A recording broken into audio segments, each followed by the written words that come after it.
Yes people, so done with your break. आप लोगों का ब्रेक हो गया। ब्रेक के बाद आपका वापस से स्वागत है।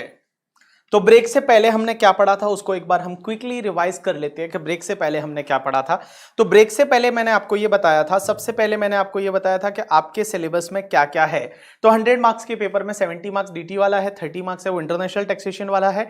डीटी में आपका पूरा इनकम टैक्स लॉ कवर होगा। इंटरनेशनल टैक्सेशन में ये 8 टॉपिक्स है जो 30 मार्क्स कवर करते हैं। उसके बाद में मैंने आपको बताया था आपका जो पेपर है उसमें 30 मार्क्स है वो आपको एमसीक्यू बेस्ड क्वेश्चंस आते हैं और बाकी 70 मार्क्स है वो आपका डिस्क्रिप्टिव बेस्ड क्वेश्चन आते हैं। डिस्क्रिप्टिव में question number 1 is compulsory, normally it is from DT, और बाकी वाले जो 2 to 6 है उसमें से 4 आपको अटेंड करने हैं। उसमें 8 मार्क का डीटी रहेगा और 6 मार्क का आपका इंटरनेशनल टैक्सेशन रहेगा। सेक्शन को कैसे रीड करते हैं वो मैंने बताया था, क्लॉजेस क्या होता है वो मैंने बताया था, केस क्लॉज क्या होता है, गवर्नमेंट आपसे टैक्स क्यों लेती है। तो गवर्नमेंट टैक्स इसलिए लेती है क्योंकि इंडिया की आपने गवर्नमेंट को ये रेस्पॉन्सिबिलिटी दे रखी है, हमको इंडिया को डेवलप करना है, इंडिया को हमको आगे लेके जाना है, ग्रो करना है, उसके लिए टैक्स लेती है। दो चीजों की जरूरत रहती है, one is the power, second is the money. Power कहां से आता है? कॉन्स्टिट्यूशन ऑफ इंडिया से आता है, वहां कॉन्स्टिट्यूशन में इनको पावर दे रखा है, जो चाहे वो कर सकते हैं। मनी कहां से आती है? 3 सोर्स से। पहले सबसे पहले गवर्नमेंट अपने बिजनेसेस करती है, जैसे एलआईसी है, रेलवे है, बहुत सारी कंपनियां हैं जो गवर्नमेंट ओन है, गवर्नमेंट का होल्डिंग है, तो गवर्नमेंट वहां से पैसा कमाती है। दूसरा है वो अपने पेरेंट्स से पैसा मांगती है in the form of the taxes. Taxes 2 तरह के होते हैं करके, ठीक है, एक तो तुम्हारा डायरेक्ट टैक्स और दूसरा तुम्हारा इनडायरेक्ट टैक्स, और तीसरा है उससे भी अगर जो पैसा चाहिए उतना नहीं मिलता तो वो क्या करती है? लोन लेती है। अब अपन चालू कर रहे हैं सबसे पहला topic, that is the basic concept. हाँ, अब हम सबसे पहला चालू कर रहे हैं topic, that is basic concept and आपका tax rate for the assessment year 2022-23। तो सबसे पहले हम बात करते हैं बेसिक कॉन्सेप्ट। सर आप मुझे एक बात बताओ, आपने बोला कि हमको इनकम टैक्स लॉ पढ़ना पड़ेगा, तो इनकम टैक्स लॉ को पढ़ने के लिए आपको 3 चीजों का नॉलेज होना चाहिए। अगर ये 3 चीजें आपको समझ में आ गई तो आपका income tax law most of है वो कंप्लीट हो जाता है। हम 3 चीजें पढ़ेंगे, क्या क्या? सबसे पहले हम पढ़ेंगे एक तो इनकम टैक्स एक्ट 1961, ये इनकम टैक्स एक्ट 1961। उसके बाद हम पढ़ेंगे इनकम टैक्स रूल्स 1962। अब एक बात समझना, इनकम टैक्स एक्ट 1961, सर ये इनकम टैक्स एक्ट क्या है? सबसे पहली चीज तो जब भी आप एक्ट लिखते हो ना, आपको ए बड़ा लिखना है। जब भी आप एक्ट लिखते हो तब कभी भी आप ऐसा नहीं लिखोगे, ये वाला एक्ट नहीं लिखोगे। अगर आप ये वाला एक्ट लिखते हो, वो दूसरा वाला, ठीक है, ये वाला, तो ये बेटा शाहरुख खान वाला एक्ट हो जाएगा करके, ठीक है। तो आपको ये नहीं लिखना है, ऑलवेज जो आपको लिखना है एसीटी में ए है वो बड़ा लिखोगे, that is income tax act 1961। तो इन्होंने इनकम टैक्स एक्ट 1961 बनाया और इसमें मेन प्रोविजन दिए कि भैया आपको टैक्स है वो लगेगा, उसके साथ में आपको बताया आपको डेप्रिसिएशन मिलेगा। तो मेन जो प्रोविजन थे वो उन्होंने इनकम टैक्स एक्ट में डाल दिए। अब इनकम टैक्स एक्ट है, ये अपनी इंडियन टीम का विराट कोहली है, कैप्टन है, इसके साथ में उसको सपोर्ट करने के लिए उन्होंने इनकम टैक्स रूल्स बनाए। और इनकम टैक्स रूल्स क्या होता है? जैसे इनकम टैक्स एक्ट को सपोर्ट करने के लिए रूल्स होते हैं। जैसे मान लो इनकम टैक्स एक्ट में लिखा है कि डेप्रिसिएशन मिलेगा, अब वो डेप्रिसिएशन कौन सी रेट से मिलेगा वो रूल्स में दे रखा है। अब हुआ क्या, एक बंदा आया मेरे पास, वो बोलता है कि सर मुझे इनकम टैक्स पढ़ाना है इंटरमीडिएट का। मैंने कहा यस पढ़ा लो, कोई दिक्कत नहीं है, मैं तो ऐसे भी अभी कम ही पढ़ाता हूं।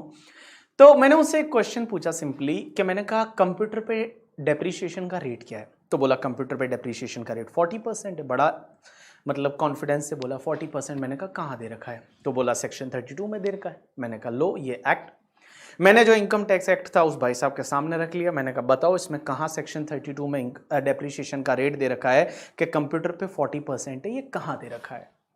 वो बंदा 10 मिनट तक ढूंढता रहा। 10 मिनट तक उसने इधर उधर देखा, इधर उधर सब चीजें जो है वो उसने देखी, और सब चीजें देखी जैसे ही उसने जो देखी करके, ठीक है, उसने बहुत सारी चीजें उसमें देखी, और आधे घंटे 10 15 20 मिनट बाद वो बोलता है इनकम टैक्स एक्ट में 40% दे ही नहीं रखा। तो मैंने कहा कहाँ दे रखा है? तो बोला सर पता नहीं 32 में ही था। मैंने कहा 32 में नहीं है, 32 में लिखा है कि assessee is eligible for the depreciation on so and so asset करके, ठीक है, एज रेट में बी प्रिस्क्राइब्ड, और रेट जो प्रिस्क्राइब की हुई है वो इनकम टैक्स रूल्स में की हुई है।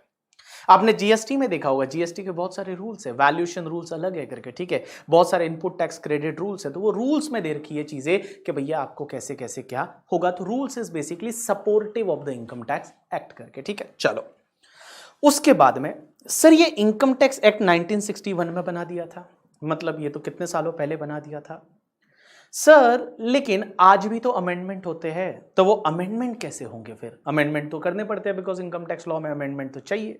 तो अमेंडमेंट होते हैं वो हर साल होते हैं, और हर साल उसके लिए आपको पता है बजट आता है, और बजट जो होता है उसका एक पार्ट रहता है जिसको बोला जाता है फाइनेंस बिल। फाइनेंस बिल बोलो या फाइनेंस बिल बोलो एक ही बात है, थोड़े ऐसे क्या बोलते हैं उसको, बड़ी सिटी से है तो वो लोग फाइनेंस बोलते हैं करके, ठीक है, अपन छोटी वाली सिटी से है तो वहां पे अपन फाइनेंस बोलते हैं। तो फाइनेंस बिल बोलो या फिर फाइनेंस बिल बोलो, ये उसका एक पार्ट रहता है बजट का, और वो जो बिल होता है वो सबसे पहले प्रेजेंट होता है अपने पार्लियामेंट में, और पार्लियामेंट लोकसभा राज्यसभा में प्रेजेंट होता है। उसके बाद में क्या होता है, उस पर कुछ डिस्कशन होता है, और डिस्कशन होने के बाद में प्रेसिडेंट उस पर साइन कर देते हैं। तो जिस दिन प्रेसिडेंट उस पर साइन करते हैं वो बन जाता है फाइनेंस एक्ट। जब तक साइन नहीं होता तब तक उसको फाइनेंस बिल बोला जाता है। बिल पे एनालिसिस होता है, जो चेंज करना है वो चेंज करते हैं, और चेंज करने के बाद में उसको पास करवाया जाता है, और पास करवाने के बाद वो अपने प्रेसिडेंट के पास जाता है, और प्रेसिडेंट जब उस पर साइन कर लेते हैं तब से वो बन जाता है फाइनेंस एक्ट। आपके एग्जाम के लिए finance act 2021 is applicable. Means जो भी फाइनेंस एक्ट 2021 से अमेंडमेंट हुए हैं, that amendment is applicable for the May and November May 2020 exam as well as the November 2020 exam. तो ये जो दो एग्जाम है, May 2020 एंड नवंबर 2020 एग्जाम, इन दोनों के लिए आपका फाइनेंस एक्ट 2021 से जो अमेंडमेंट हुए that is applicable for your examination. ये आपके एग्जाम के लिए एप्लीकेबल है करके, ठीक है। चलो अब अपन आगे बढ़ते हैं और आपकी सीधी बुक पे चलते हैं। एक बार आपकी बुक जो वॉल्यूम 1 आपको दे रखी है उस पे अगर आपके पास है तो ठीक है, नहीं है तो कोई बात नहीं, आप इधर ध्यान दे दोगे तो आपको समझ में आ जाएगा। सबसे पहले basic concept and tax rate for the assessment year 22-23। अब एक बात बताओ, आपका एग्जाम जो है वो मई नवंबर 2022 में है। इसके लिए आपका प्रीवियस ईयर जो रहेगा that is 21-22 and assessment year 22-23। अब आप बोलोगे प्रीवियस ईयर असेसमेंट ईयर क्या होता है, अभी अपन देखेंगे। तो देखो सबसे पहले क्या दे रखा है, income tax is the most significant tax, direct tax. Entry number 82 of the union list, that is list 1 in the 7th schedule of article 246। तो 246 का 7th शेड्यूल है और उसका यूनियन लिस्ट में एंट्री नंबर 82 है। वो पावर देता है किसको, कॉन्स्टिट्यूशन ऑफ इंडिया में दे रखा है, power to the parliament to the make laws on the taxes on income other than the agriculture income. Agriculture income को छोड़ के बाकी कोई भी इनकम पे अगर टैक्स लेना है उससे रिलेटेड लॉ जो है वो बना सकती है अपनी गवर्नमेंट करके, ठीक है। अब एक बात समझना, ये किसके पास पावर है, सेंट्रल गवर्नमेंट के पास। किसके पास पावर है, सेंट्रल गवर्नमेंट के पास में करके, ठीक है। चलो अब एक बात समझना, source of income tax law. Income tax law पढ़ने के लिए हमको किन किन चीजों का नॉलेज होना चाहिए, तो इनकम टैक्स लॉ पढ़ने के लिए हमको किन किन चीजों का नॉलेज होना चाहिए। तो देखो बेटा, सबसे पहले आपका इनकम टैक्स एक्ट 1961 का नॉलेज होना चाहिए। अब आप बोलोगे ये इनकम टैक्स एक्ट 1961 क्या होता है, तो देखो income tax act is the main source of income tax law. It's provides the determination of total income कैसे निकालनी है, टैक्स लाइबिलिटी कैसे निकालनी है, procedure of assessment etcetera etcetera. It extend to whole of India, पूरे India पे लगता है including Jammu and Kashmir. It came into force from 1 April 1962। ये देखो 1 अप्रैल 1962 से फोर्स में आया। इनकम टैक्स एक्ट 1961 है but came into force from the 1 April 1962 because ये असेसमेंट ईयर वाइज बात करता है। अपन जितनी भी बात करेंगे ना वो हमेशा असेसमेंट ईयर वाइज करेंगे, क्योंकि प्रीवियस ईयर जो था वो असेसमेंट ईयर 62-63 से ये एक्ट लगना चालू हुआ। तो ये फोर्स आया 1 अप्रैल 1962 से। आगे पढ़ेंगे कैसे असेसमेंट ईयर वाइज। देखो इट कंटेन्स सेक्शन 1 से लेकर और 298 तक की सेक्शन है। अब देखो एक बात समझना, 1 से लेकर 298 सेक्शन, इसका मतलब ऐसा नहीं है कि 298 सेक्शन ही है, नहीं। बहुत सारी सेक्शन में ऐसे है, जैसे 35A है करके, ठीक है।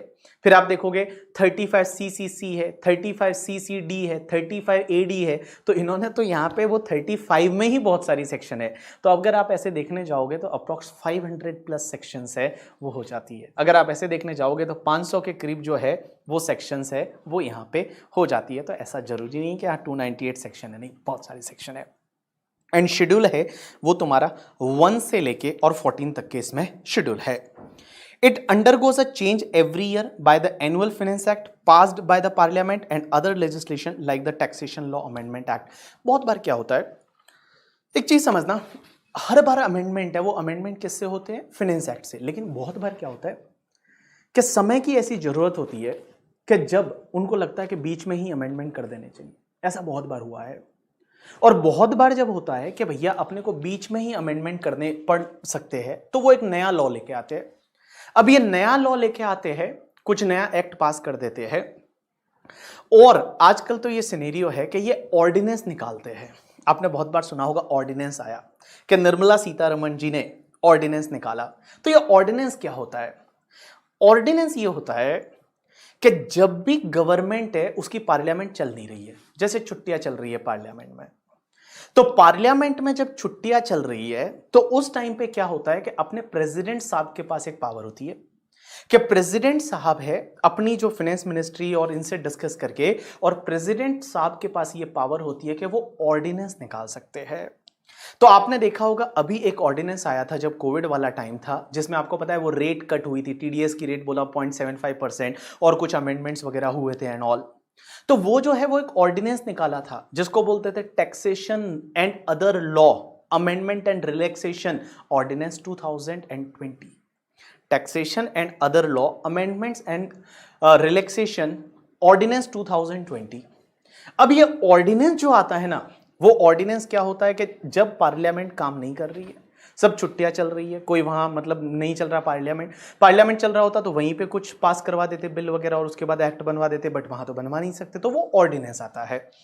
अब जैसे ही पार्लियामेंट हरकत में आती है, जब पार्लियामेंट का सेशन चालू हो जाता है, तब उस ऑर्डिनेंस को वहां पे वापस प्रेजेंट किया जाता है और प्रेजेंट करने के बाद पास करके और वापस प्रेसिडेंट के पास जाता है, तब वापस वो एक्ट बन जाता है। तो ऑर्डिनेंस आप समझ में आया कि जब पार्लियामेंट चल नहीं रही है और उस टाइम पे उनको ऐसी कोई नीड लगती है कि लॉ में चेंज करने पड़ेंगे, जैसे कोविड में ऐसा हुआ, 2019 में भी एक बार ऐसा हुआ था जब उन्होंने ऑर्डिनेंस लाया था, टैक्सेशन ऑर्डिनेंस 2019 ऑल्सो करके, ठीक है, जो सितंबर में लाया था। उस टाइम पे पार्लियामेंट नहीं थी, उन्होंने वो ऑर्डिनेंस लाया और फिर जाके उसको एक्ट में बदल दिया गया। तो जब एक्ट बन जाता है तो उसका नाम क्या होता है, जैसे मैंने बोला taxation and other law amendment and relaxation act 2020। तो अपन बहुत सारे ऐसे सेक्शंस पढ़ेंगे, बहुत सारे ऐसे प्रोविजन पढ़ेंगे जो उस पर्टिकुलर अमेंडमेंट एक्ट के थ्रू है वो इनकम टैक्स लॉ में इनकॉर्पोरेट किए गए हैं या फिर चेंजेस किए गए हैं। चलो अब अपन आगे चलते हैं नेक्स्ट पार्ट पे। हेलो, स्ट्रीमिंग क्वालिटी तो अच्छी है मेरे को लग रहा है। ऑर्डिनेंस अगर वो अग्री नहीं होता है पार्लियामेंट में तो फिर उसकी कोई वैल्यू नहीं रहती, उसकी वैल्यू नहीं रहती है ऑर्डिनेंस की, वो खत्म हो जाता है फिर अगर वहां पे आप पार्लियामेंट में पास नहीं करा पाए तो। बट नॉर्मली ऑर्डिनेंस जैसी चीजें हैं वो पास हो ही जाती है, बिकॉज गवर्नमेंट है वो ऑब्वियसली ऐसा ही ऑर्डिनेंस लाती है जो उसके लिए लाइक लोगों के लिए फायदे का हो। चलो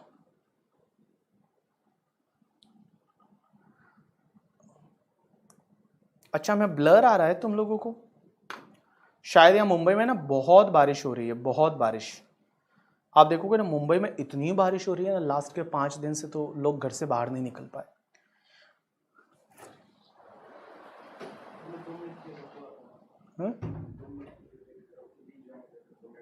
आप 2 मिनट के लिए रुक जाओ, फिर 2 मिनट के बाद हम रीजॉइन करते हैं।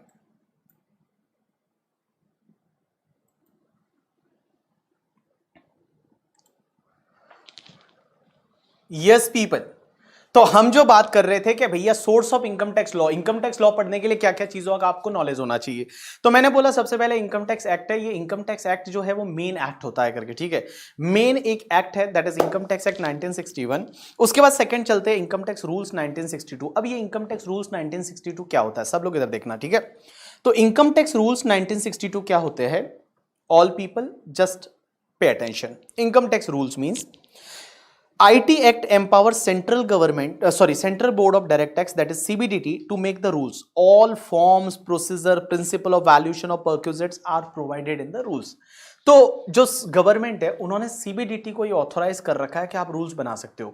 जैसे आपके आईटीआर फॉर्म कहाँ दे रखे होते हैं? ITR 1, ITR 2, ITR 3, ITR 4 जो है वो आपके रूल्स में दे रखे होते हैं. तो वो सीबीडीटी जो है central board of direct tax है. ये सीबीडीटी क्या होता है, कैसे होता है, कौन ऑफिसर रहते हैं, वो अपन आगे जाके बात करेंगे. तीसरा part is a finance act. Sir ये फाइनेंस एक्ट क्या होता है? तो देखो बेटा, फाइनेंस एक्ट जो है वो कैसे बनता है? तीन चीजें. सबसे पहला बिल प्रेजेंट होता है पार्लियामेंट में. दूसरा जो है उसका अप्रूवल आता है, एसेंट आता है किसका? प्रेसिडेंट का. और जैसे ही वो एसेंट आ जाता है उस दिन से वो फाइनेंस एक्ट बन जाता है. तो अगर आप बोर्ड पे देखोगे तो उस केस में सबसे पहले क्या लिखा हुआ है? देखो, प्रेजेंटिंग द बिल, ये सबसे पहला काम होता है. Every year the finance minister present a finance bill in the parliament which contain various amendments proposed to be made in the direct and indirect taxes.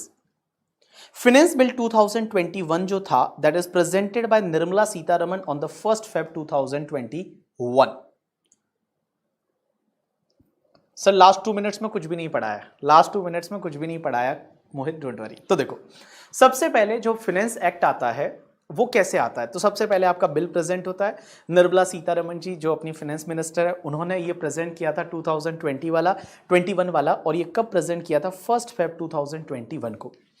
एक बात बताओ, हाँ ओपन लेक्चर है, आप बाद में देख लेना. अगर किसी को कुछ दिक्कत आती है तो आप क्लोज कर देना भले, और आप बाद में वापस देख लेना. आज का लेक्चर ओपन मिलेगा आपको, ठीक है?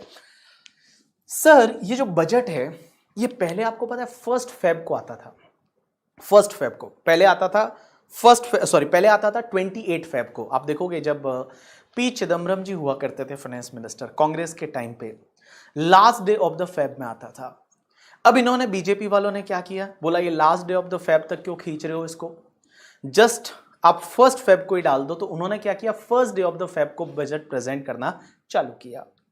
इसके पीछे उनका रीजनिंग ये है कि पहले जब last day of the Feb में आता था तो एक तो फेब में आया, लास्ट वो बजट है, वो बिल है. फिर पार्लियामेंट में क्या होता था? उस पर डिस्कशन होता था. डिस्कशन होने के बाद प्रेसिडेंट के पास जाता था. तो बहुत बार क्या होता था ना कि अप्रैल एंड आ जाता था, तब जाके प्रेसिडेंट के साइन होते थे.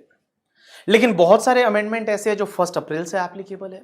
तो जब 1 अप्रैल से एप्लीकेबल है, बट उस पर क्लैरिटी तो तब आएगी ना जब एक बार प्रेसिडेंट साइन कर देगा तब. और प्रेसिडेंट साइन करता था वो कभी अप्रैल एंड तक चला जाता था, कभी मई में भी चला जाता था एंड ऑल. तो 1 अप्रैल से अमेंडमेंट्स को एप्लीकेबल करवाने में बहुत बार ऐसी दिक्कतें भी आती थी. तो उसके लिए उन्होंने क्या किया कि बजट को बोला कि हम 1 Feb को ला लेते हैं. तो जब 1 Feb को बजट आ रहा है तो क्या होता है ना, 31 मार्च तक चीजें है वो सेटल हो जाती है. वो बिल जो है वो एक्ट में बदल जाता है. तो जिससे 1 अप्रैल से जो भी अमेंडमेंट्स एप्लीकेबल वगैरह है वो सब लोगों को ध्यान रहता है. तो इसके लिए इन्होंने क्या किया? 1 Feb को बजट लाना चालू किया. अब एक और चीज समझना आप लोग, नॉर्मली 1 Feb को ही आता है बजट, लेकिन जिस ईयर में इलेक्शन होते हैं उस ईयर में आपको पता है 2 बजट आते हैं. एक आता है आपका फेब में 1 Feb को, जिसको अपन इंटरिम बजट भी बोलते हैं, उसको हम इंटरिम बजट भी बोलते हैं. और एक आता है नई गवर्नमेंट जब बन जाती है और नई गवर्नमेंट जब इलेक्ट हो जाती है, उनका काम चालू हो जाता है, तब वो फुल फ्लैश बजट वापस प्रेजेंट करते हैं, normally in the month of the जुलाई. तो आप देखो 2019 में 2 फाइनेंस एक्ट है. एक तो तुम्हारा फाइनेंस एक्ट नंबर 1 2019 जो पीयूष गोयल जी ने प्रेजेंट किया था, क्योंकि पीयूष गोयल जी उस टाइम के लिए फाइनेंस मिनिस्टर थे. और दूसरा जो बजट है वो वापस जुलाई में आया और वो निर्मला सीतारमण जी ने प्रेजेंट किया, that is finance act number 2 2019. तो आप हमेशा ध्यान रखना, जिस ईयर में इलेक्शन होते हैं उस ईयर में 2 बजट आते हैं, एक पहले वाला करके, ठीक है, जो पहली गवर्नमेंट जो होती है, जो एग्जिस्टिंग गवर्नमेंट होती है, वो इंटरिम बजट प्रेजेंट करती है, वो आपका फाइनेंस एक्ट नंबर 1 बोलते हैं. और जो दूसरी वाली गवर्नमेंट है, जब वो बन जाती है, वापस गवर्नमेंट है, या तो वो री इलेक्ट होती है या चेंज होती है, तो वो क्या करते हैं, अपना दूसरा वाला बजट है वो लेके आते हैं. चलो, उसके बाद में मैंने बोला कि प्रेजेंटिंग द बिल, ये सबसे पहला काम होता है. दूसरा, approval and ascent of the president. तो देखो ऐसा क्यों होता है कि 2 बजट क्यों आते हैं? देखो क्या होता है ना यार, सिंपल सी बात है. अगर मान लो बीजेपी की government, budget is a next 1 year का काम, तो बीजेपी ने अपने हिसाब से बजट बनाया था। अब मान लो जुलाई में आके कांग्रेस की गवर्नमेंट आ जाए, तो जब कांग्रेस की गवर्नमेंट आ गई, गवर्नमेंट चेंज आ गई, तो वो उनका अलग थॉट प्रोसेस है, उनका अलोकेशन अलग है पैसे का, कि पैसा कैसे अलोकेट करना है, क्या अमेंडमेंट्स करने हैं, कैसे करने हैं। तो depends on the government to government करके उनकी अलग अलग पॉलिसीज रहती है। Budget is for future 1 year. तो भैया ऐसा थोड़ी हो सकता कि बीजेपी ने जो किया कांग्रेस वाले बोले नहीं नहीं हम तो यही वाला फॉलो कर देंगे, ऐसा नहीं होता। दैट्स वाई वो वहां पे क्या होता है, एक इंटरिम बजट होता है और एक तुम्हारा फुल फ्लैश बजट आता है जिस ईयर में इलेक्शन होते हैं। चलो दूसरा क्या होता है, जैसे बिल आ गया, पार्लियामेंट में गया, as soon as bill passed by both the house of the parliament, means Lok Sabha Rajya Sabha, and thereafter receive the assent of the president, president ji ने अपना थप्पा मार दिया, साइन कर दिया, it became the finance act. Finance Bill 2021 became Finance Act 2021 on 28 March 2021 after receive the assent of the President। तो president ji ने जब साइन कर दिया वो फाइनेंस एक्ट बन गया। अब उसमें होता क्या, अमेंडमेंट होते हैं फाइनेंस एक्ट में। The amendment proposed therein are then incorporated in the income tax law के amendments होते हैं। The Finance Act bring the amendment to the direct tax law and it provide the tax rates also। Finance Act में tax rates भी होती है और जो amendments करने हैं वो भी होते हैं। जो Finance Act होता है उसके बेसिकली 4 पार्ट होते हैं। तो देखो क्या लिखा हुआ है। The first schedule of the Finance Act contain 4 part which specify the rate of the tax। उसके 4 पार्ट है, उसमें रेट्स बताई जाती है। क्या क्या, सबसे पहला Part 1 of the first schedule of the Finance Act specify the rates of tax applicable for current assessment year। Current assessment year का मतलब होता है कि भैया लास्ट प्रीवियस ईयर के लिए क्या रेट थी। जैसे एक सिंपल सी बात बताता हूं कि अगर आप देखोगे कि आपका जो ये बजट आया 2021 वाला, तो 2021 का जो पार्ट ए देखोगे, पार्ट 1 देखोगे, तो पार्ट 1 में क्या दे रखा है, असेसमेंट ईयर 21-22 के लिए क्या टैक्स रेट है। Assessment year 21-22 because that is a current assessment year.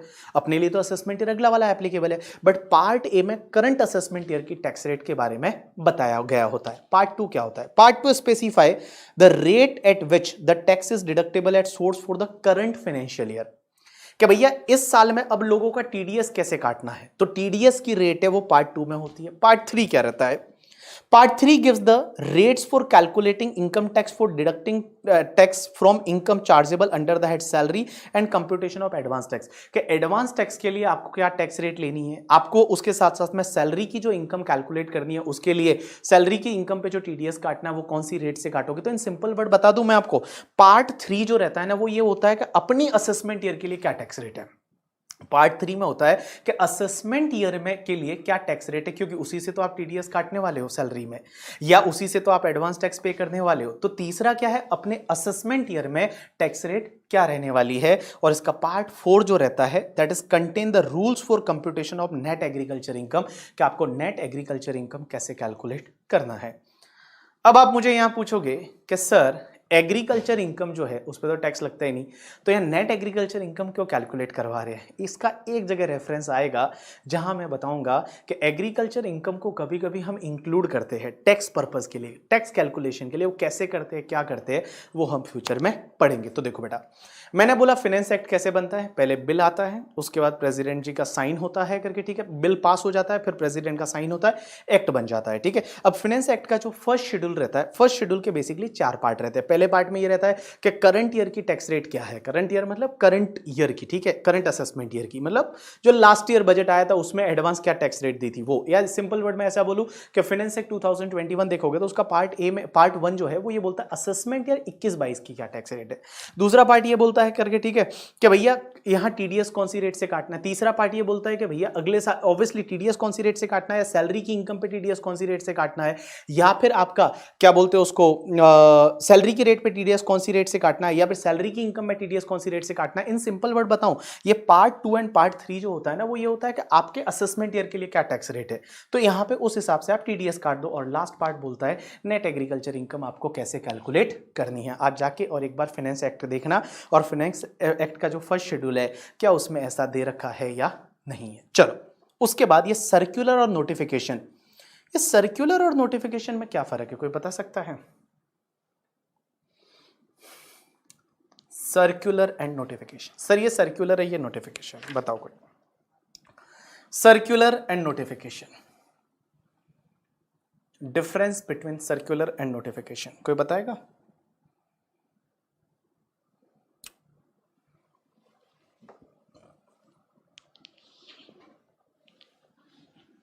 Finance act 2021 से आपका असेसमेंट है 22-23 है। यस नीति सही बोल रही हो। Circular or clarification and notification. देखो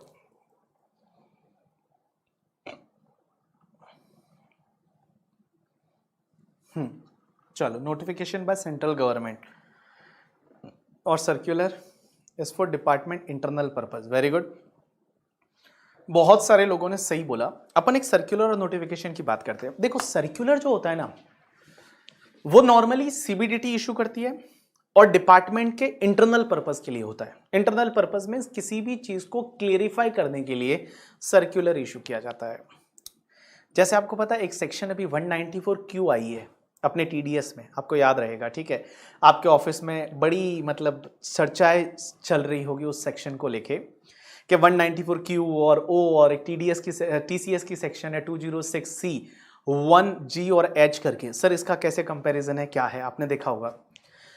तो यहां पे डाउट को रिजॉल्व करने के लिए बहुत बार क्लियरिफिकेशन चाहिए। तो वो क्लेरिफाई करने के लिए सीबीडीटी है वो सर्कुलर इशू करती है। क्लेरिफाई करने के लिए सीबीडीटी है वो सर्कुलर इशू करती है। अब एक बात समझना, सर्कुलर जो है ना वो आप पे बाइंडिंग नहीं है। मीन्स आपको चाहे तो वो फॉलो करो, आपको नहीं चाहिए तो कोई बात नहीं, मत फॉलो करो, कोई प्रॉब्लम नहीं। It is not binding to you but it is binding to department. Department पे वो बाइंडिंग है, आप पे बाइंडिंग नहीं है सर्कुलर। बट नोटिफिकेशन, नोटिफिकेशन क्या होता है, मेनी टाइम अमेंडमेंट का इफेक्ट देने के लिए। जैसे इनकम टैक्स एक्ट में या मान लो फाइनेंस एक्ट में ऐसा लिखा है कि this is applicable from the date on which it is notified, मतलब इसको नोटिफाई की डेट से ये सेक्शन एप्लीकेबल होगी। तो नोटिफिकेशन जो है वो अमेंडमेंट को इफेक्ट देने के लिए होता है। और दूसरी चीज, नोटिफिकेशन दोनों पे बाइंडिंग होता है। आप पे भी नोटिफिकेशन बाइंडिंग है, डिपार्टमेंट पे भी नोटिफिकेशन बाइंडिंग है। आप ऐसा नहीं बोल सकते कि नोटिफिकेशन को हम फॉलो नहीं करेंगे करके, ठीक है। चलो हम इनकम टैक्स के पर्सपेक्टिव कुछ एग्जांपल लेते हैं कि नोटिफिकेशन एंड सर्कुलर। ये आपको याद है, आपके ऑफिस में आपको पता रहेगा, जैसे मान लो आपके सर का जो बिल है और बिल मान लो आपने प्रोफेशनल फीस का बिल बनाया 1 लाख का, उस पर आपने जीएसटी ऐड किया और जीएसटी आपने 18,000 ऐड किया, तो टोटल बिल है वो आपका 1,18,000 है। ये 1,18,000 का आपका टोटल बिल है। अब एक चीज समझना, आप टीडीएस किस पे काटोगे? जो 194 में टीडीएस काटते हैं वो टीडीएस किस पे काटोगे? तो मैं बोलूं, आप लोग जो टीडीएस काटते हो, आप लोग जो टीडीएस काटते हो वो किस पे काटोगे? 1 लाख पे या टोटल 1,18,000 पे?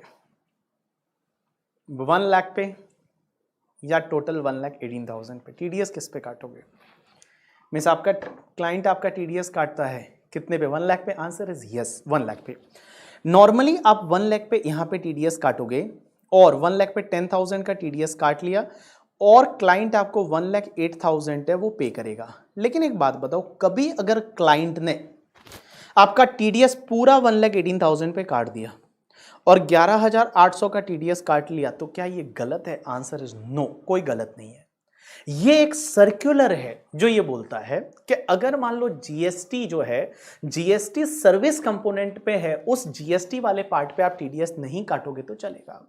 बट बहुत बार आपने देखा होगा, अगर मान लो क्लाइंट ने पूरे 1,18,000 पे टीडीएस काट लिया तो इसमें कोई गलत नहीं है, because this is the circular.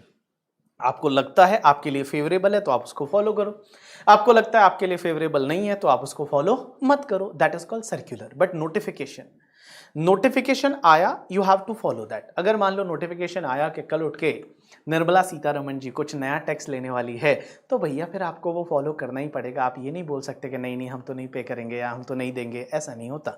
Notification is binding to department as well as SSC, but circular is binding only to department. SSC को तभी फॉलो करना है अगर वो एसएससी के लिए फेवरेबल है तो, ठीक है। तो देखो क्या लिखा हुआ है, circular are issued by the CBDT to clarify the meaning, या तो किसी का मीनिंग या scope of certain provision contain in the act. Notification are issued central government और CBDT to give effect of provision of the income tax act. Circular are binding to the assessing officer or I can say the department, but not to the assessee and court.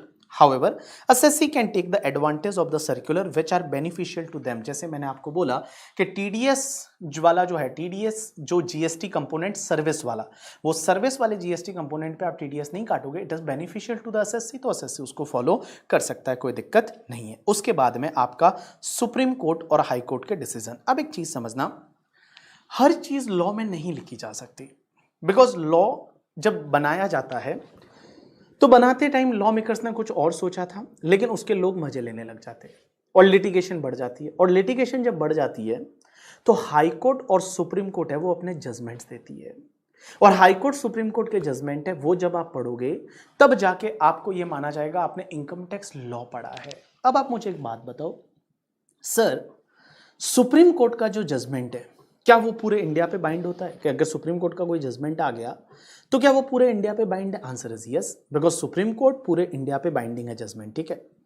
लेकिन high court का कोई judgement आता है ना, तो वो आपके jurisdiction पे बाइंड रहता है, बाकी वाले जुरिस्डिक्शन पे बाइंड नहीं होता।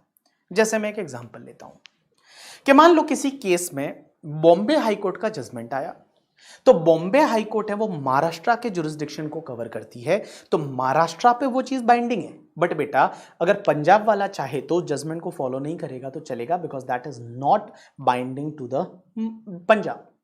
तो मैंने क्या बोला, सुप्रीम कोर्ट के जजमेंट है वो, सुप्रीम कोर्ट के जजमेंट है वो पूरे इंडिया पे बाइंड होते हैं। अगर सुप्रीम कोर्ट का जजमेंट आया you have to follow. Supreme court का जजमेंट है वो फाइनल जजमेंट है, उसके भैया आगे कुछ भी नहीं है। अगर लॉ में चेंज करके आप सुप्रीम कोर्ट के जजमेंट को भी ओवरराइड कर सकते हो, लॉ में चेंज करके आप सुप्रीम कोर्ट के जजमेंट को ओवरराइड कर सकते हैं। देखो सुप्रीम कोर्ट का जजमेंट इज अ प्राइम, मतलब दिस इज द प्राइम कि सुप्रीम कोर्ट ने जजमेंट दे दिया, वो आपको सबको फॉलो करना है। बट अगर गवर्नमेंट चाहे तो लॉ को चेंज करके और वो सुप्रीम कोर्ट के जजमेंट को भी ओवरराइड कर सकते हैं और सुप्रीम कोर्ट के जजमेंट को नलीफाई कर सकते हैं लॉ को अमेंड करके। ऐसा ही हुआ, एक एग्जांपल लेता हूं करके, ठीक है। वोडाफोन वाला, आपने बहुत नाम सुना होगा, वोडाफोन का जजमेंट, वोडाफोन का जजमेंट, वोडाफोन का जजमेंट। आपको पता है पहले हज करके एक कंपनी हुआ करती थी और हज की एड आती थी। अपन छोटे थे जब क्रिकेट देखते थे तो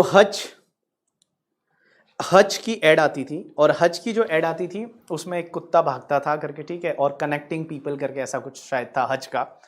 तो हज करके एक इंडिया की कंपनी थी, और हज जो थी वो हज कंपनी इंडिया में अच्छा खासा, सबसे अच्छा आई थिंक नेटवर्क उसी का था। जब मैं छोटा था तब हज वाला डॉग आता था, और हज का network is the best network in the India. और वो हज बिक गई, और हज को खरीदा किसने पता है? हज को खरीदा था एक कंपनी थी, दैट इज द वोडाफोन। और वोडाफोन जो है वो एक नीदरलैंड की कंपनी थी। अब हुआ क्या था, मैं आपको थोड़ा सा एक हिंट दे देता हूँ आज करके, ठीक है, आगे इसको फ्यूचर में बहुत अच्छे से पढ़ेंगे, बट मुझे सिर्फ आपको यह समझाना है कि सुप्रीम कोर्ट के जजमेंट को ओवरराइड किया जा सकता है। अब कैसे होता है एक समझना। उसमें हुआ क्या था, इंडिया की एक कंपनी थी जिसका नाम था हज एसआर लिमिटेड। हज एसआर लिमिटेड ये इंडिया की कंपनी थी, ठीक है। अब इसकी एक होल्डिंग कंपनी थी दैट इज सीजीपी, और सीजीपी जो कंपनी थी वो सीजीपी कंपनी मॉरिशस में थी, मॉरिशस बेस्ड कंपनी थी जिसका नाम था सीजीपी। अब एक चीज समझना, एक कंपनी सीजीपी जो थी ये इसकी होल्डिंग कंपनी थी। होल्डिंग कंपनी थी किसकी पता है? हज एसआर की। तो हज एसआर इंडिया का कंपनी, उसका होल्डिंग कंपनी सीजीपी जो कहां पे? मॉरिशस में इनकॉर्पोरेटेड है। अब एक बात समझना, जो सीजीपी का होल्डिंग कंपनी था दैट वाज हचेसन इंटरनेशनल करके, ठीक है, हचेसन इंटरनेशनल होल्डिंग कंपनी। वो कंपनी जो थी वो उसकी होल्डिंग कंपनी थी, और वो किसी और फॉरेन कंट्री में थी। और एक और फॉरेन कंपनी थी जिसका नाम था वोडाफोन, वोडाफोन इंटरनेशनल। और ये वोडाफोन इंटरनेशनल है वो नीदरलैंड बेस्ड कंपनी थी, ठीक है।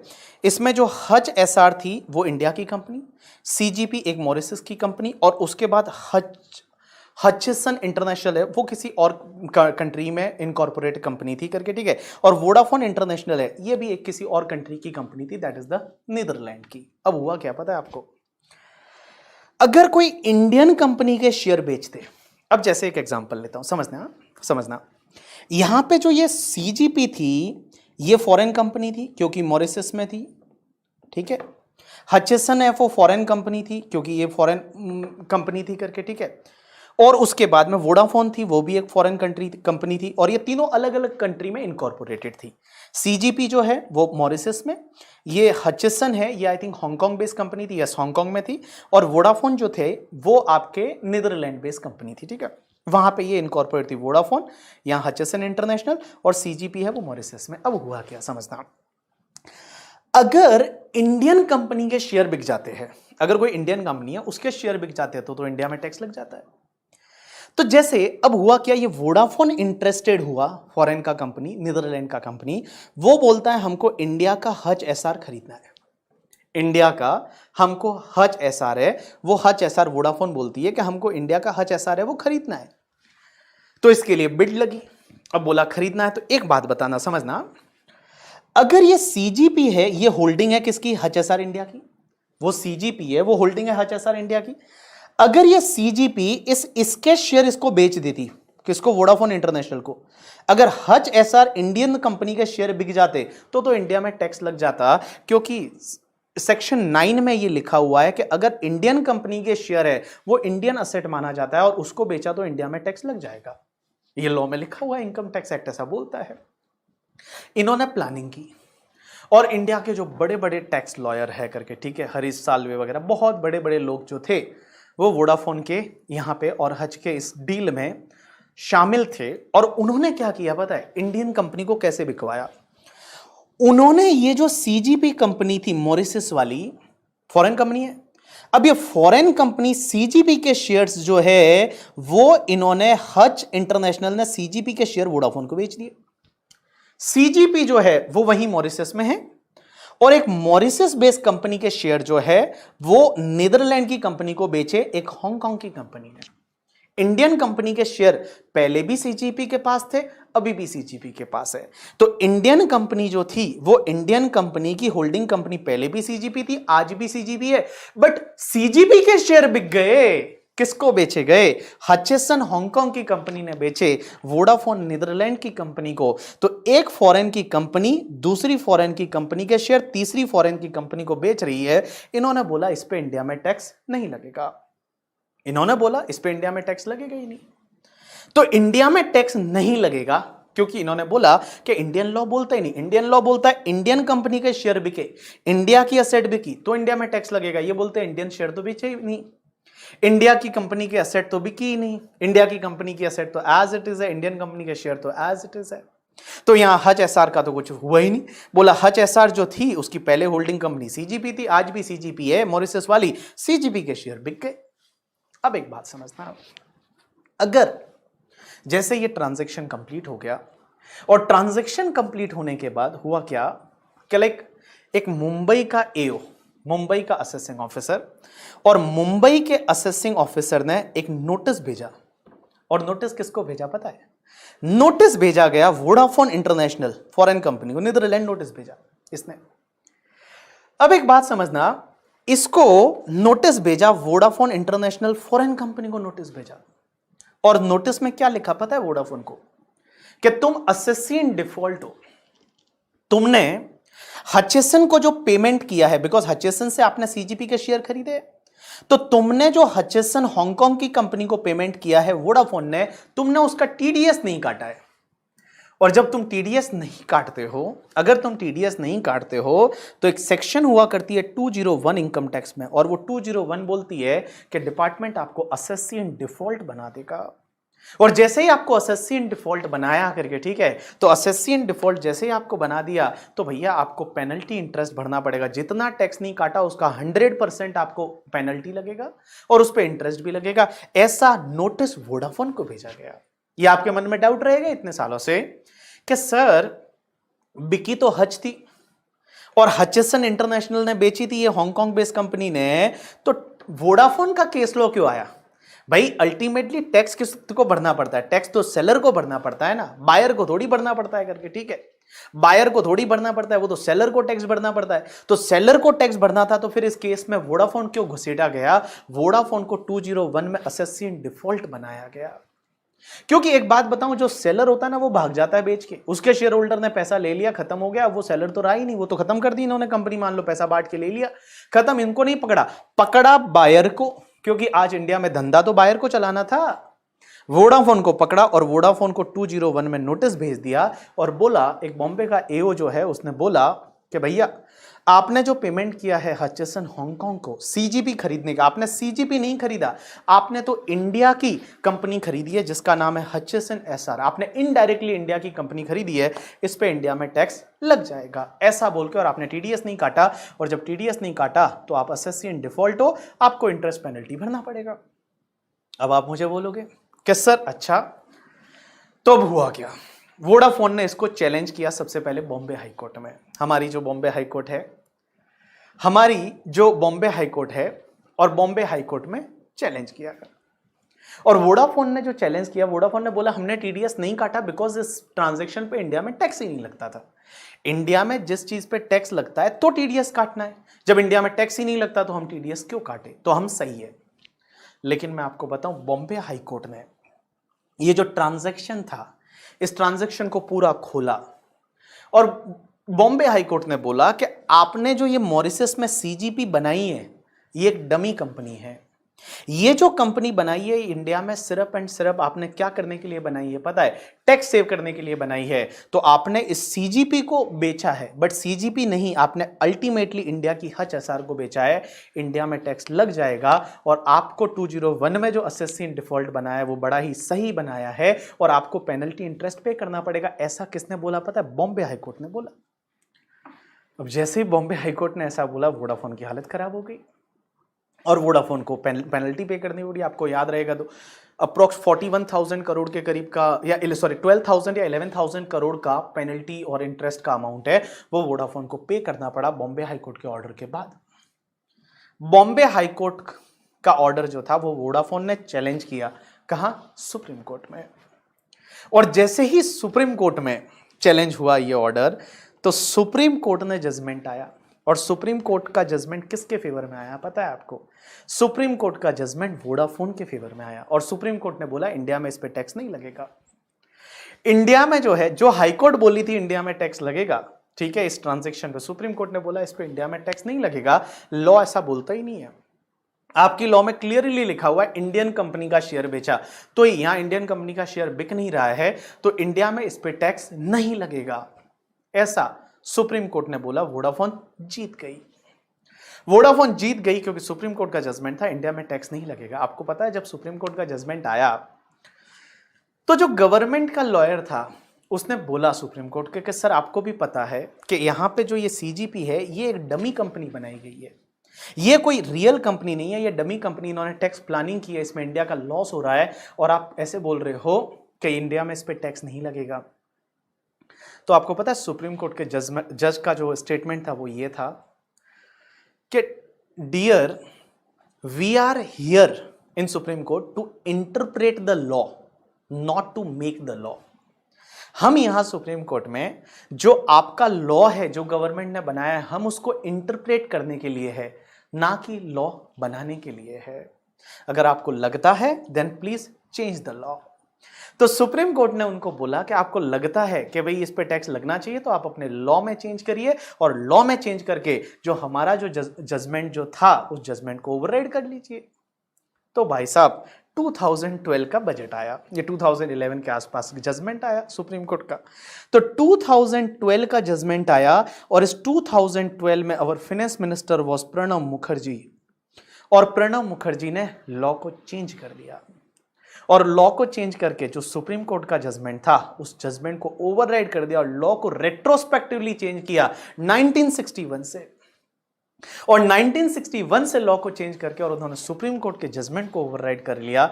इसका मतलब आप समझ रहे हो कि सुप्रीम कोर्ट का जजमेंट प्राइम है, लेकिन लॉ से सुप्रीम कोर्ट के जजमेंट को भी ओवरराइड किया जा सकता है। और इन्होंने सुप्रीम कोर्ट के जजमेंट को ओवरराइड करके और वोडाफोन से बोला कि भैया अब लाओ पैसा, हमको टैक्स दो, बिकॉज हम तो हमारा लॉ बोलता है। और 1961 से ऐसा बोलता है, क्या बोला होता है? अमेंडमेंट कैसा किया? रेट्रोस्पेक्टिवली।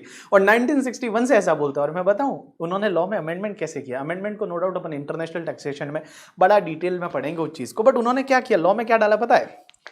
कि अगर कोई फॉरेन कंपनी है, ये वाली मॉरिशस वाली सीजीपी, अगर ये अपने असेट की वैल्यू इंडियन असेट से डिराइव करती है, मींस अपने शेयर की वैल्यू बेसिकली इंडियन असेट से डिराइव करती है, तो फॉरेन कंपनी के share deem to be located in India माने जाएंगे। मतलब अगर कोई फॉरेन की कंपनी है और उसके शेयर की वैल्यू इंडिया से आ रही है, शेयर की वैल्यू जो है वो इंडिया से आ रही है, तो यह मान लिया जाएगा कि ये इंडिया की असेट है, और अगर आप अब उसको बेचोगे तो इंडिया में टैक्स लगेगा। ऐसे उन्होंने सेक्शन 9 को चेंज किया, डीम टू बी अक्रूड और अराइज इन इंडिया का, और भाई साहब उस पर टैक्स लगाया। अब अभी तक वोडाफोन ने टैक्स नहीं भरा है, ठीक है। अब एक बात समझना, तो जैसे ही अमेंडमेंट आया, एओ ने वापस नोटिस भेज दिया कि बोला अब तो लॉ बोलता है कि ये ऐसा है, और 1961 से बोलता है।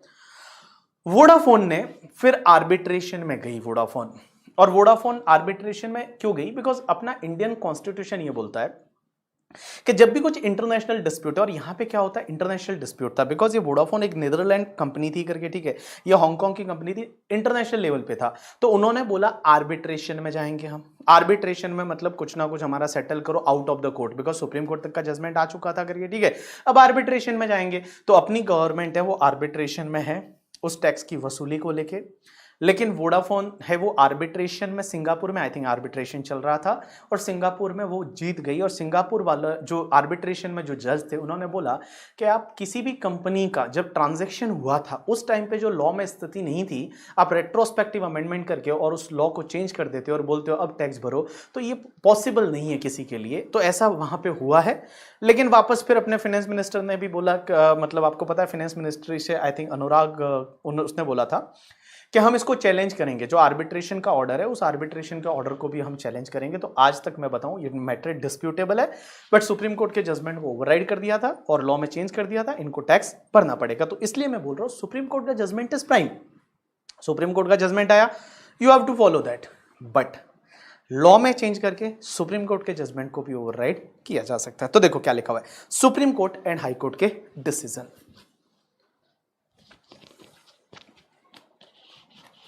हाँ, तो आर्बिट्रेटर के जो जजमेंट है, अब आर्बिट्रेशन इंटरनेशनल लेवल पे कैसे हो रहा है, क्या हो रहा है, वो इनकम टैक्स का नजरिए में नहीं है, इनकम टैक्स में वो नहीं आता है करके, ठीक है। नहीं, ये सुप्रीम कोर्ट के बाद आर्बिट्रेशन में गए। पॉसिबिलिटी ऑफ केसेस में देखो मेरे को ये लगता है अब कोई कलेक्ट कर नहीं पाएंगे, ठीक है, या तो वोडाफोन थोड़े दिन बाद बंद हो जाएगी, ऐसे भी उसका शेयर वगैरह तो आपको पता है लॉसेस कर रही है बहुत ज्यादा कंपनी, बहुत सारी चीजें ऐसी है कि लाइक नहीं हो पाएगा that collection, I think not possible, let's see, देखते हैं क्या होता है आगे, ठीक है। बट यार आपको पकड़ना था तो हज को पकड़ना था, बेचारी वोडाफोन को ऐसे ही पकड़ रहे हो, बेचारा उसने टीडीएस नहीं काटा उसके लिए, ठीक है। चलो, तो टीडीएस नहीं काटते हो तो आपके साथ क्या होता है, एक बार वोडाफोन से जाके पूछ लो, वो आपको बता देंगे कि आपके साथ क्या होता है करके, ठीक है। पॉसिबिलिटी क्या है आर्बिट्रेशन में, बट देखो यार उसमें दो व्यूज आते हैं लोगों के। एक जो सेगमेंट ऑफ पीपल ये बोलते हैं कि जब जिस दिन ये ट्रांजैक्शन हुआ उस दिन तो लॉ में नहीं था, तो अब आप उस पर रेट्रोस्पेक्टिव अमेंडमेंट कर रहे हो, ये गलत है। इंटरनेशनल लेवल पर अब हर कोई यही करेगा, अगर कुछ भी आप गलत करते हो और फिर उसके बाद में आप बोलते हो कि नहीं नहीं ये तो गलत है करके, ठीक है, तो ये गलत है ना। दूसरा लॉ बोलता है, दूसरा जो सेगमेंट ऑफ पीपल है वो ये बोलता है कि क्यों नहीं, जब भैया आपने प्लानिंग ही की थी, जब आपने पैसा चोरी किया था, आपने ये करने के लिए ही ऐसा किया गया था, तो क्यों ना हम आपसे टैक्स ले। सीधी सी बात है, लॉ में कुछ लूप होल था, हमने उसको सुधार दिया करके, ठीक है। तो that two type of the segment of people, ठीक है, two type of the segment of people क्या होता है, let's see in the future. But I think, I personally feel अब आप नहीं ले सकते पैसा, बिकॉज इंटरनेशनल लेवल का मैटर है, इंटरनेशनल गवर्नमेंट के साथ में आपको इंडिया में इन्वेस्टमेंट भी चाहिए, इंडिया में आपको पैसे भी चाहिए, इंडिया में आपको कंपनीज भी चाहिए, बाहर से फॉरेन का इन्वेस्टमेंट भी चाहिए। और जब ऐसे जजमेंट्स आते हैं ना, तो जो इंटरनेशनल लेवल की एमएनसीज है वो थोड़ा मतलब डीमोटिवेट होती है कि कल उठ के अगर मान लो आप कुछ भी कल उठ के चेंज कर दोगे करके, ठीक है, और चेंज करने के बाद आप कुछ भी बोलोगे कि नहीं नहीं अब आप इतना पुराना टैक्स भर दो एंड ऑल, तो that is like tax planning चोरी थोड़ी होती है। देखेंगे टैक्स प्लानिंग क्या होता है, टैक्स अवॉइडेंस क्या होता है, टैक्स मैनेजमेंट क्या होता है, और टैक्स इवेजन क्या होता है। Tax evasion, tax avoidance, tax planning and tax management, 4 words होते हैं, एक टॉपिक में पढ़ेंगे। चलो, तो supreme court and high court decision ये भी आपको पढ़ने पड़ेंगे। तो देखो क्या लिखा हुआ है, various issues which are arise out of the provision of the act are decided by high court and supreme court.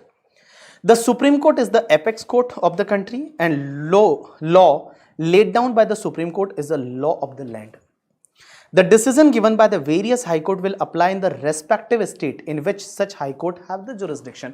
High court के जजमेंट उस स्टेट में लगते हैं, दूसरे स्टेट में नहीं लगते. अच्छा, किसी ने मुझे ये क्वेश्चन पूछा था कि भाई सर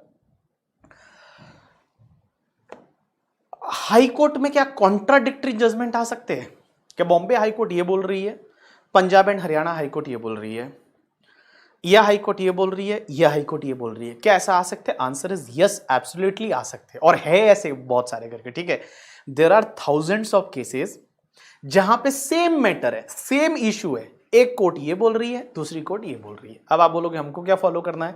तो आप जिस स्टेट में हो वो वाली कोर्ट जो बोल रही है वो फॉलो कर लो. अब आप दोनों ही स्टेट में नहीं हो तो फिर आपके लिए जो बेनिफिशियल है वो वाला आप फॉलो करो और उसको आगे लेके जाओ. फिर वो मैटर सुप्रीम कोर्ट में जाता है, और जब सुप्रीम कोर्ट जो जजमेंट देती है वो वाला जजमेंट फिर सब पे एप्लीकेबल हो जाता है करके. ठीक है, चलो अब एक बात समझना. तो मैंने आपको क्या बताया? Source of income tax law. Source of income tax law में क्या क्या चीजें पढ़ेंगे तब अपने को इनकम टैक्स का नॉलेज होगा. सबसे पहला इनकम टैक्स एक्ट 1961, दूसरा इनकम टैक्स रूल्स 1962, तीसरा फाइनेंस एक्ट 2021, चौथा सर्कुलर नोटिफिकेशन, और पांचवा केस लॉज. ये सब का जो कॉम्बिनेशन स्टडी रहेगा, कंबाइन स्टडी जो रहेगा, वो हमको इनकम टैक्स लॉ समझाएगा. चलो अब अपन आगे चलते हैं और कुछ इनकम टैक्स के बेसिक्स पॉइंट्स अपन डिस्कस करते हैं. सबसे पहले इनकम टैक्स किसको लगता है, उसकी चार्जिंग सेक्शन क्या है. चार्जिंग सेक्शन का मतलब होता है कि भैया आप पे कोई भी चार्ज कब लगेगा, वो कहां लिखा हुआ है कि इनकम टैक्स अपने को पे करना पड़ेगा, वो चार्जिंग सेक्शन 4 में बोला गया. तो चार्जिंग सेक्शन 4 क्या बोलती है? देखो बेटा, चार्जिंग सेक्शन 4 बोलती है कि income tax is charge for every assessment year. हर साल आपको लगेगा. ऐसा नहीं कि एक बार इनकम टैक्स लग गया तो फिर जिंदगी में और भी पे करने की जरूरत नहीं. हर असेसमेंट ईयर में लगेगा आपको. ठीक है, it is charge on the every person as define in section 231. 231 में जो पर्सन डिफाइन है उन पे लगेगा. And it is charge on the total income earn by the person during the previous year. जो प्रीवियस ईयर में income कमाई उस पर टैक्स लगेगा in the assessment year, and the tax is levied at the rate prescribed by the finance act. तो बड़ा simple है कि income tax is charge for every assessment year में लगेगा. किस पे लगेगा? पर्सन पे लगेगा. तीसरा, कौन से पर्सन पे? जो इनकम आपने प्रीवियस ईयर में कमाई उस पे लगेगा. और बेटा जो रेट प्रिस्क्राइब है फाइनेंस एक्ट में उस रेट से लगेगा. बट सर ये असेसमेंट ईयर प्रीवियस ईयर क्या है? तो बड़ा सिंपल मैं बताऊं. देखो, प्रीवियस ईयर वो वाला ईयर जिस ईयर में आप इनकम कमाते हो. मैं आज आपको पढ़ा रहा हूं तो कौन से प्रीवियस ईयर? 21-22. इस प्रीवियस ईयर में मैं कमा रहा हूं इनकम. इस पे टैक्स कब लगेगा? असेसमेंट ईयर में. तो assessment year 22-23. So in simple word बता दूं, प्रीवियस ईयर में आप इनकम कमाते हो और असेसमेंट ईयर में उस पे टैक्स भरते हो, रिटर्न भरते हो. That is called assessment year. तो सबसे पहले चलते हैं हम प्रीवियस ईयर पे, दैट इज सेक्शन 3. और सेक्शन 3 है वो प्रीवियस ईयर की बात करती है. तो previous year means a financial year immediately preceding the assessment year. Assessment year से पहले वाला जो फाइनेंशियल ईयर है उसको प्रीवियस ईयर बोलेंगे. ठीक है, for example assessment year 22-23, the previous year shall be 1 April 2021 till 31st March 2022, and the total income earned in previous year 21-22 is assessed in assessment year 22-23. ऐसे याद रखो, प्रीवियस ईयर जिस year में आप income कमाते हो. अभी अपन इनकम कमा रहे हैं वो कौन से ईयर में? 21-22 में. टैक्स कब भरेंगे? अगले साल. That is assessment year 22-23. अब एक चीज समझना, प्रीवियस ईयर क्या हमेशा 12 मंथ का ही होगा?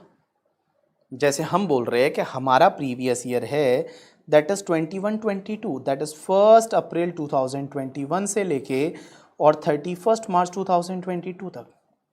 इस पर्टिकुलर पीरियड में जो आप इनकम कमा रहे हो उस पर अगले साल टैक्स भरना है. तो क्या प्रीवियस ईयर हमेशा 12 मंथ का रहेगा? Answer is no. अगर आपने कोई नया बिजनेस चालू किया है तो उस ईयर का जो प्रीवियस ईयर है वो उस डेट से स्टार्ट होगा जिस दिन आपने नया बिजनेस चालू किया. जैसे मैं एक एग्जांपल लेता हूं. अब जुलाई में है, पढ़ाई कर रहे हैं अपन. मान लो मैंने कोई बिजनेस है वो 1 सितंबर 2021 से स्टार्ट किया, तो मेरा प्रीवियस ईयर 12 मंथ का नहीं होगा. My previous year will be from 1 सितंबर 2021 से लेके और 31 मार्च 2022 तक है वो मेरा प्रीवियस ईयर रहेगा. तो देखो क्या लिखा हुआ है आगे, all people just pay attention. Provided that in case of business or profession newly set up or source of income newly coming into existence, in that financial year, the previous year shall be the period beginning with the date of setting up of the business or profession, or as the case may be the date on which the source of income is newly come into existence and ending with that financial year, that is called your previous year. तो in simple word में बता दो, previous year वो वाला year है जिस year में आप इनकम कमाते हो. नॉर्मली ये 12 मंथ का होता है, बट नया बिजनेस चालू किया या कोई नया सोर्स ऑफ इनकम अगर एग्जिस्टेंस में आया, तो जिस दिन बिजनेस चालू किया या नया सोर्स ऑफ इनकम एग्जिस्टेंस में आया उस डेट से लेकर और 31 मार्च तक आपका प्रीवियस ईयर रहेगा. अब असेसमेंट ईयर क्या होता है, तो देखो assessment year section 2 clause 9, yes ending always on the 31 मार्च. 2(9) क्या बोलता है असेसमेंट ईयर. तो देखो assessment year means a period of 12 month only, मतलब ये हमेशा 12 महीने का ही रहेगा. Commencing on the first day of April of every year, and income earned in previous year is taxed in assessment year. Assessment year 22-23 is a period of 12 months commencing from 1st April 2022 and ending on 31st March 2023. ये always 12 month का रहेगा. Assessment year is always 12 month. Income कमाते हो previous year में, tax भरते हो आप assessment year में. ठीक है, चलो अब एक बात समझना. हाँ, अगर आपका बिजनेस उस साल में कंप्लीट बंद हो जाता है तो भी आपका प्रीवियस ईयर 31 मार्च ही लिया जाएगा. इसमें ऐसा कुछ नहीं लिखा हुआ कि बिजनेस बंद हुआ तब तक ही previous year always end on 31 March. और उसके बाद असेसमेंट ईयर है वो हमेशा 12 मंथ का ही रहेगा. चलो उसके बाद में एक बात बताओ, मैंने यहां सेक्शन 4 में क्या बताया था कि income tax is charge for every assessment year and it is charge on every person. Her person पे इनकम टैक्स लगेगा, जो उसकी इनकम कमाया उस पे इनकम टैक्स लगेगा. पर्सन किसको बोलेंगे? अब एक चीज समझना, पर्सन का डेफिनेशन सेक्शन 2 क्लॉज 31 में दे रखा है. पर्सन का डेफिनेशन, सर पर्सन कौन कौन होता है? एक होता है पर्सन और एक होता है असेसी. सर क्या असेसी और पर्सन में फर्क है? Answer is yes. देखो पर्सन यहां पे टोटल आपके 7 पर्सन होते हैं कि ये 7 लोगों पे टैक्स लगेगा. और असेसी कौन बनेगा? जो इसमें से टैक्स भरने के लिए लायबल है. मींस अगर आप कोई भी टैक्स पे करने के लिए लायबल हो तो आप असेसी बनोगे, अदरवाइज आप पर्सन तो हो ही हो करके. ठीक है, तो पर्सन में कौन कौन आता है तो मैं यहां पे सिंपल बता रहा हूं. एक तो इंडिविजुअल. इंडिविजुअल कौन होता है? जैसे आप हो, मैं हूं. एक ह्यूमन बीइंग जो होता है दैट इज इंडिविजुअल, वो एक पर्सन है, उसको इनकम टैक्स लगेगा. दूसरा HUF, that is Hindu undivided family. अब ये HUF क्या होता है? तो HUF के लिए मैं बताऊं, इनकम टैक्स एक्ट में कोई डिफिनेशन नहीं दे रखी. इनकम टैक्स एक्ट में they have not define about the HUF. HUF के बारे में कुछ भी नहीं बोला हुआ. तो फिर हमको हिंदू लॉ देखना पड़ेगा. और हिंदू लॉ में हिंदू लॉ बोलता है कि अगर कोई हिंदू फैमिली है जिसमें हस्बैंड वाइफ के बाद में अगर उनका बच्चा हो जाता है करके, ठीक है, तो वो एक HUF क्रिएट कर सकते हैं. That will be treated as the Hindu undivided family. अब आपको मैं बताऊं, HUF जो है वो अभी इनकम टैक्स एक्ट में तो पर्सन है, लेकिन ये फ्यूचर में एक DTC लाने वाले हैं, डायरेक्ट टैक्स कोड. और उस पर डिस्कशन हुआ था. अभी भी उन्होंने एक टास्क फोर्स है वो उन्होंने बनाई थी और बोला कि इनकम टैक्स को पूरा चेंज कर दो, रिवैम्प कर दो. कितने साल पुराना एक्ट हो गया है? 60 साल पुराना एक्ट हो गया, just change it and all. तो उसकी जगह हो सकता है वो डायरेक्ट टैक्स कोड लाने वाले हैं. और डायरेक्ट टैक्स कोड में उन्होंने HUF को हटा दिया. बोला HUF कोई पर्सन है ही नहीं यहाँ पे. HUF जो है वो कोई पर्सन नहीं है, ऐसा उन्होंने बोला है.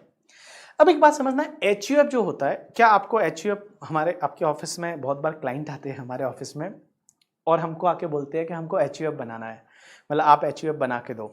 तो हम लोग उनको ये बोलते हैं कि हम HUF नहीं बनाएंगे, HUF आप बनाओ करके, ठीक है, हम उनका रिटर्न फाइल करके देंगे. ठीक है, तो ये एक जोक था. अगर आपको हंसना आया तो अच्छी बात है, नहीं हंसना आया तो कोई बात नहीं करके. ठीक है, HUF की आज की डेट में बेनिफिट क्या है भैया? वही कि 2.5 लाख रुपए की जो बेसिक एग्जामेशन है, 5 लाख रुपए तक जो बेसिक बेसिक एग्जामेशन है 2.5 लाख का, वो 2.5 लाख का बेसिक एग्जामेशन है, वो HUF बेनिफिट ले सकता है. उससे ज्यादा कोई बेनिफिट है नहीं करके. ठीक है, अच्छा HUF जो है उसमें एक तो होते हैं मेंबर करके, एक होते हैं को पार्टनर. को पार्टनर का मतलब क्या होता है कि जिनका प्रॉपर्टी में हिस्सा होता है. HUF की जो हिंदू फैमिली की जो प्रॉपर्टी है उसमें जो हिस्सा होता है उसको बोला जाता है को पार्टनर. और एक होता है मेंबर. ठीक है, मेंबर और को पार्टनर. को पार्टनर कौन होते हैं कि जिनका एचयूएफ में प्रॉपर्टी में हिस्सा क्लेम कर सकते हैं, दैट इज कॉल्ड को पार्टनर। और बाकी लोग मेंबर भी हो सकते हैं, कुछ कुछ लोग मेंबर हो सकते हैं और को पार्टनर भी होते हैं, कोई लोग सिर्फ मेंबर हो सकते हैं, को पार्टनर नहीं हो सकते। अब एक बात समझना, ये को पार्टनर कौन होते हैं और मेंबर कौन होते हैं। तो मैं एक एग्जांपल लेता हूं, आप समझ लो। जैसे फॉर एन एग्जांपल मैं बात करूं मेरे एचयूएफ की, मैंने एचयूएफ बनाया, मैं हूं, मेरी वाइफ है, मेरा बेटा है करके, ठीक है, मैंने एचयूएफ बनाया, मेरी बेटी भी है, फॉर एन एग्जांपल। तो आज की डेट में जो सन है as well as the daughter है, 2005 के बाद डॉटर अपने पेरेंट्स की प्रॉपर्टी में हिस्सा मांग सकती है, दैट इज कॉल्ड को पार्टनर। मीन्स वो उस एचयूएफ की मेंबर्स भी है और वो को पार्टनर भी है। मीन्स उसके जो अगर मान लो हिंदू अनडिवाइडेड फैमिली की प्रॉपर्टी है, उसमें डॉटर का हिस्सा भी है, जितना सन का हिस्सा है उतना का उतना डॉटर का हिस्सा है। ये 2005 के बाद चेंज हुआ, उससे पहले ऐसा नहीं था, उससे पहले डॉटर का हिस्सा नहीं था करके, ठीक है। बट 2005 के बाद उन्होंने हिंदू लॉ में चेंज किया और बोला कि डॉटर इज ऑल्सो को पार्टनर और डॉटर को भी उतना ही हिस्सा मिलेगा जितना सन को मिलता है, ठीक है, अपने पेरेंटल जो भी प्रॉपर्टीज है उसमें। दूसरी चीज, मेरी वाइफ जो है वो मेरे एचयूएफ की, मेरी वाइफ जो है मेरे एचयूएफ की मेंबर तो है बट वो को पार्टनर नहीं है। देखो, जो भी डॉटर इन लॉ होती है या जो वाइफ होती है वो कभी भी मेंबर होती है बट वो को पार्टनर नहीं होती करके, ठीक है। मेंबर हो सकती है बट वो को पार्टनर नहीं होती। अब एक बात बताऊं, ये डिस्कशन आपके सिलेबस से रिलेवेंट नहीं है और इसके बारे में आपको पढ़ना है तो आप जाके और पढ़ सकते हैं। वेबसाइट पे बहुत सारा ज्ञान पड़ा हुआ है, इंटरनेट का सदुपयोग कर सकते हैं और पढ़ सकते हैं एचयूएफ के बारे में कि एचयूएफ कैसे बनता है, क्या बनता है, कैसे बनता है। अब एक चीज समझना, एचयूएफ में एक और चीज मैं आपको बता दूं, दो स्कूल ऑफ लॉ होते हैं इंडिया में एचयूएफ में। एक होता है जिसको बोला जाता है दया भागा स्कूल और एक बोला जाता है मिताक्षरा स्कूल। अब ये दया भागा और मिताक्षरा में क्या फर्क है? तो दया भागा जो होता है ना वो सिर्फ वेस्ट बंगाल और आसाम में लगता है। वेस्ट बंगाल और आसाम में जो हिंदू लॉ का जो दया भागा स्कूल ऑफ लॉ है वो लगता है और बाकी रेस्ट ऑफ इंडिया में जो है वो मिताक्षरा लगता है। दया भागा क्या बोलता है कि अगर बच्चे का जन्म होता है, जन्म से उसका पेरेंटल जो प्रॉपर्टी है उसमें राइट नहीं है। अगर उसके जो भी हेड ऑफ मेंबर है उनकी डेथ हो जाती है उसके बाद उसके राइट आता है प्रॉपर्टी में। ये बोलता है दया भागा स्कूल ऑफ लॉ। और दया भागा कहां लगता है? वेस्ट बंगाल में लगता है और आसाम में लगता है। और दूसरा जो मिताक्षरा है वो रेस्ट ऑफ इंडिया में लगता है। वो क्या बोलता है, अगर बच्चे का जन्म हुआ तो भैया जो भी हिंदू अनडिवाइडेड फैमिली की प्रॉपर्टी रहेगी उसमें वो हिस्सेदार बन गया। जैसे ही जन्म लेते ही आप जो है वो उस प्रॉपर्टी में हिस्सा प्राप्त कर लेते हो। ये मिताक्षरा बोलता है जो रेस्ट ऑफ इंडिया में लगता है, बट आसाम और वेस्ट बंगाल में दया भागा लगता है। और दया भागा में क्या होता है कि अगर कोई बच्चा है वो जन्म होते ही उसका राइट नहीं है प्रॉपर्टी में, वो जब तक उसके जो एल्डर है वो जिंदा है वो उनका राइट है, बट जैसे उनकी डेथ हो जाती है उसके बाद में उसका प्रॉपर्टी में राइट बन जाता है। हमारे इनकम टैक्स में मैं बताऊं ये सब याद रखने की आपको जरूरत नहीं है, आपको सिर्फ इतना याद रखना है करके, ठीक है। आपको सिर्फ इतना याद रखना है कि भैया आपको सिर्फ इतना याद रखना है कि एचयूएफ है वो एक पर्सन की डेफिनेशन में आता है। तो देखो पर्सन में क्या क्या, इंडिविजुअल है, उसके बाद में एचयूएफ है, उसके बाद में कंपनी। कंपनी का मतलब होता है body corporate. Body corporate means private limited, public limited, that is called company. उसके बाद फर्म। फर्म हमेशा ध्यान रखना इनकम टैक्स में firm always include LLP. LLP हमेशा इंक्लूड होगी। तो जहां जहां फर्म लिखा हुआ है आपको यह समझना इसमें एलएलपी इंक्लूड है, एलएलपी अलग नहीं है, उसमें LLP is included, LLP is always included करके, ठीक है। अब आप मुझे बोलोगे कि सर फर्म और एलएलपी में क्या कोई फर्क है इनकम टैक्स में? मैं बताऊं कुछ भी फर्क नहीं है। फर्म और एलएलपी में कुछ भी फर्क नहीं है। इनकम टैक्स में टैक्स रेट सेम है, ठीक है, जितने भी प्रोविजन है वो सेम लगते हैं करके, ठीक है। कहीं कहीं पे एक दो जगह फर्क है। एक तो फर्क आपको याद है कि आपको पता है वो 44 AD वाली जो सेक्शन होती है ना, 6% 8% आप जो टर्नओवर का बताते हो, जो 6% 8% जो टर्नओवर का बताते हो वो पार्टनरशिप फर्म पे लगता है बट एलएलपी पे नहीं लगता, ठीक है। एलएलपी नहीं ले सकती, फर्म ले सकती है, वो एक फर्क है। और एक और कैपिटल गेन में फर्क है। ये दो जगह छोड़ के बाकी इनकम टैक्स में कोई भी फर्क नहीं है। अब आप मुझे बोलोगे सर एलएलपी में तो पार्टनर की लायबिलिटी लिमिटेड होती है, तो क्या इनकम टैक्स पर्पस के लिए भी क्या पार्टनर की लायबिलिटी लिमिटेड होगी? आंसर इज ना बाबा ना, ऐसा नहीं है। इनकम टैक्स में पी चिदम्बरम जी ने एक सेक्शन डाली हुई है सेक्शन 167C करके, और सेक्शन 167C क्या बोलती है पता है कि notwithstanding anything contain in LLP act 2008, तुम्हारा LLP एक्ट क्या बोलता है, goes to buy oil, means LLP act तुम्हारा तेल लेने गया करके, ठीक है, वो LLP एक्ट तेल लेने गया, इनकम टैक्स में जो LLP का पार्टनर है उसकी भी लाइबिलिटी अनलिमिटेड है। तो मैं बताऊं इनकम टैक्स में भैया आप अगर LLP बना लो या पार्टनरशिप फर्म बना दो, दोनों सेम है, कोई फर्क नहीं है इनकम टैक्स के प्रोविजन में, एक्सेप्ट वो प्रिजम्पटिव बेसिस टैक्सेशन जो 6%, 8%, 50% वाला जो है करके, ठीक है, वो LLP को नहीं मिलता बट पार्टनरशिप फर्म को मिलता है, सिर्फ इतना फर्क है। तो जहां जहां फर्म बोला जाए आप हमेशा ध्यान रखना it include LLP also. Now next part is the AOP-BOI, that is Association of Person and Body of Individual. Sir ये AOP-BOI क्या है? AOP-BOI अगर मान लो कोई चीज आप बनाते हो, जैसे आपने फॉर एन एग्जांपल आप कुछ लोग आपस में मिलते हो कि किसी स्पेसिफिक पर्पस के लिए आप लोग आपस में मिलते हो और वो स्पेसिफिक पर्पस खत्म हो जाता है, उसके बाद आप अलग हो जाते हो, that is called association of person और बॉडी ऑफ इंडिविजुअल। एग्जांपल के लिए जॉइंट वेंचर, जैसे हम लोगों ने क्या किया कि जॉइंट वेंचर में एंटर किए और जॉइंट वेंचर में एंटर करने के बाद जॉइंट वेंचर के लिए कुछ प्रोजेक्ट था, वो प्रोजेक्ट को आपने कंप्लीट कर दिया करके, ठीक है, और जैसे ही वो जॉइंट वेंचर कंप्लीट हो गया उसके बाद मान लो उसको आपने खत्म कर दिया, that is called your AOP-BOI। एक और एग्जांपल लेता हूं, आप लोगों ने ट्रस्ट सुना होगा, तो जो ट्रस्ट होता है चैरिटेबल रिलीजियस ट्रस्ट, हमने सोचा कि हम ट्रस्ट बनाते हैं, ठीक है, या मंडल बनाते हैं, बहुत बार मंडल है, ट्रस्ट है, और अगर वो रजिस्टर्ड नहीं करवाते करके, ठीक है, तो उसको हम AOP-BOI बोलते हैं।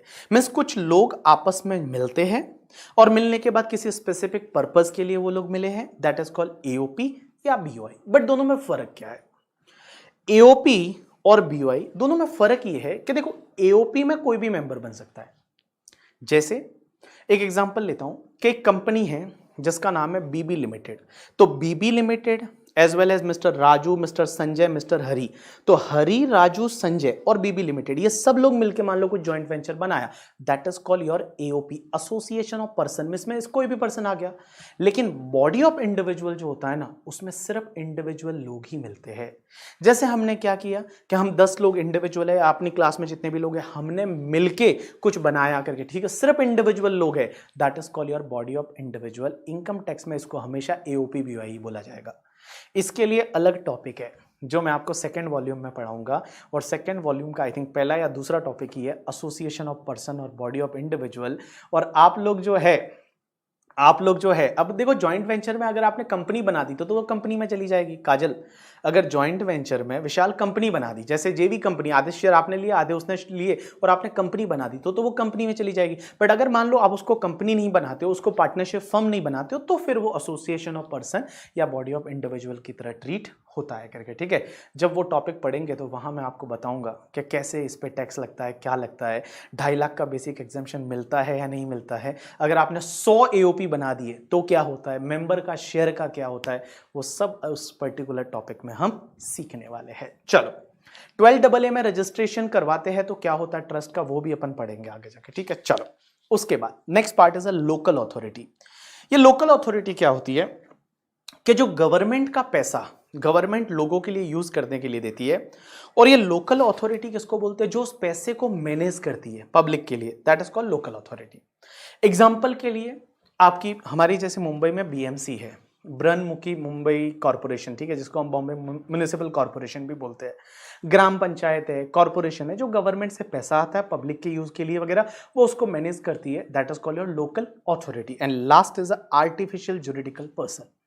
आर्टिफिशियल जुरिडिकल पर्सन किसको बोलते हैं कि भैया जो इसमें नहीं आता, जो इन सब में नहीं आता, वो तुम्हारे आर्टिफिशियल जुरिडिकल पर्सन में आएगा। एग्जाम्पल के लिए देवी देवता, जो भी टेम्पल्स वगैरह है, तो जो देवी देवता है, टेम्पल्स वगैरह है, वो तुम्हारे आर्टिफिशियल जुरिडिकल पर्सन में आएंगे। ऑफिस है सर, थोड़ी देर और 5 मिनट और, बिकॉज कल से मैं सिर्फ टैक्स रेट चालू करने वाला हूं, इसलिए मुझे 5 मिनट और दे दो बस, मैक्सिमम 5 मिनट, तो ये तुम्हारे आर्टिफिशियल जुरिडिकल पर्सन में आएगा। तो देखो इंडिविजुअल मीन्स कोई भी ह्यूमन बीइंग आप में, that is individual. HUF Hindu undivided family, income tax act में कुछ नहीं बोला हुआ, हिंदू लॉ में काफी चीजें दे रखी है, वो आप देख सकते हो। अब एक और चीज समझना, एक क्वेश्चन ही आता है कि सर जैन लोग HUF बना सकते हैं? नहीं, आंसर इज यस। जैन लोग हैं वो जैन लोग HUF बना सकते हैं, एज वेल एज द जो पंजाबी सिख होते हैं वो पंजाबी लोग भी HUF बना सकते हैं, because they are part of Hindu. तो जो जैन है और जो सिख है वो HUF बना सकते हैं, लेकिन मुस्लिम लोग नहीं बना सकते, ईसाई लोग नहीं बना सकते, पारसी लोग नहीं बना सकते, तो वो HUF नहीं बना सकते। बाकी सिख है, जैन है, वो लोग HUF बना सकते हैं।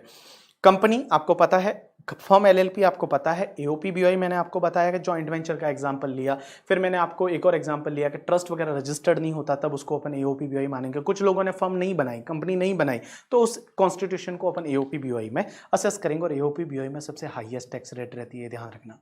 फॉरेन कंपनी से भी ज़्यादा टैक्स रेट AOP BOI में रहती है, मैं आपको बताऊंगा बाद में। लोकल अथॉरिटी, गवर्नमेंट से पैसा आता है उसको मैनेज करती है। आर्टिफिशियल जुरिडिकल पर्सन जो कहीं नहीं आता वो उसमें आता है। एग्जाम्पल के लिए जैसे देवी देवता है, मंदिर है, टेम्पल है, ठीक है, वो सब आपके आर्टिफिशियल जुरिडिकल पर्सन में आ जाएंगे। चलो अब असेस्सी किसको बोलते हैं? बड़ा सिंपल है। असेस्सी मीन्स अगर कोई भी पर्सन टैक्स पे करने के लिए या कोई पेनल्टी या कोई भी अमाउंट पे करने के लिए लाइबल है, उसको हम असेस्सी बोलेंगे। एग्जाम्पल के लिए आप लोग पर्सन हो, बिकॉज आप इंडिविजुअल पर्सन हो, मैं भी पर्सन हूं, बट आप लोग असेस्सी नहीं हो क्योंकि आपको इनकम टैक्स नहीं भर रहे हो, तो आप असेस्सी नहीं हो। मैं असेस्सी हूं, मैं असेस्सी भी हूं और मैं पर्सन भी हूं, तो क्या मैं ऐसा बोल सकता हूं all assessee are person but all persons are not assessee, because you are person, you are not a assessee, but I am a assessee as well as the person। मैं person भी हूं और मैं टैक्स भरने के लिए भी liable हूं, तो मैं assessee person दोनों हूं। आप लोग क्या हो? सिर्फ person हो। तो देखो क्या लिखा हुआ है, assessee means all people, just pay attention, हाँ, section 2 clause 7, it means any person who is liable to pay tax और any other sum under the income tax act 1961। या तो इनकम टैक्स पे करने के लिए एनी अदर सम में penalty है, इंटरेस्ट है, आप पे सिर्फ पेनल्टी मारी गई, तो भी आप असेस्सी बन जाओगे करके, ठीक है। नेक्स्ट पार्ट, लेकिन असेस्सी में कुछ डीम्ड असेस्सी और आते हैं। कौन कौन? पहला, इट इंक्लूड्स, असेस्सी में और कौन इंक्लूड होगा? Every person in respect of whom any proceeding under the act has been taken for the assessment. मतलब किसी का असेसमेंट चालू हो गया, प्रोसीडिंग मींस असेसमेंट चालू होना, किसी का असेसमेंट। आपने जैसे रिटर्न ही फाइल नहीं किया, आपने आज तक 1 रुपया भी नहीं भरा टैक्स, बड़े झोल किए, आपने टैक्स ही नहीं भरा आज तक, ठीक है। अब सीधा आप पे रेड हो गई और रेड के बाद असेसमेंट हो गया। तो जब असेसमेंट हो रहा है करके आपकी खुद की इनकम से रिलेटेड या income of any other person in respect of which he is accessible, या किसी और पर्सन की इनकम से रिलेटेड आप पे असेसमेंट हो रहा है, ये कब हो सकता है? जैसे माइनर्स के केस में। मैं एग्जांपल लेता हूं, मेरा बेटा है, उसकी कुछ इनकम थी, उसने टैक्स ही नहीं भरा, अब बेटे की इनकम तो पापा में क्लब होगी, तो यहां असेसमेंट उसके लिए मेरे हाथ में हो रहा है, तो मेरे हाथ में हो रहा है तो मैं असेस्सी बन जाऊंगा। या loss sustain by him or such other person or the amount of refund due to him or such other person. तो इन सिंपल वर्ड में बता दूं कि एक तो जो पर्सन टैक्स या कोई फीस या कोई सम पे करने के लिए लाइबल है, या किसी का असेसमेंट चालू हो गया, किसी का असेसमेंट हो रहा है, किसका? या तो आपकी इनकम का, आपके लॉसेस का, आपको रिफंड का, किसी और पर्सन की इनकम का, लॉसेस का, अगर कुछ असेसमेंट हो रहा है तो उस केस में भी आप असेस्सी बन जाओगे। और last part, every person who is deemed to be assessee under the provision of the act. अगर मान लो किसी भी इनकम टैक्स के प्रोविजन में आपको डीम्ड असेस्सी बोला गया है, जैसे ट्रस्ट के केस में जो ट्रस्टी होते हैं वो रिप्रेजेंटेटिव असेस्सी माने जाते हैं कि ट्रस्ट के लिए ट्रस्टी या रिप्रेजेंटेटिव असेस्सी, ट्रस्टी को जाना पड़ेगा, ट्रस्ट अपने आप में कुछ होता नहीं है, वो अल्टीमेटली ट्रस्टी है, तो ट्रस्टी जो है वो रिप्रेजेंटेटिव असेस्सी है, तो वो भी असेस्सी माने जाएंगे। और next part, every person who is deemed to be assessee and default under any provision.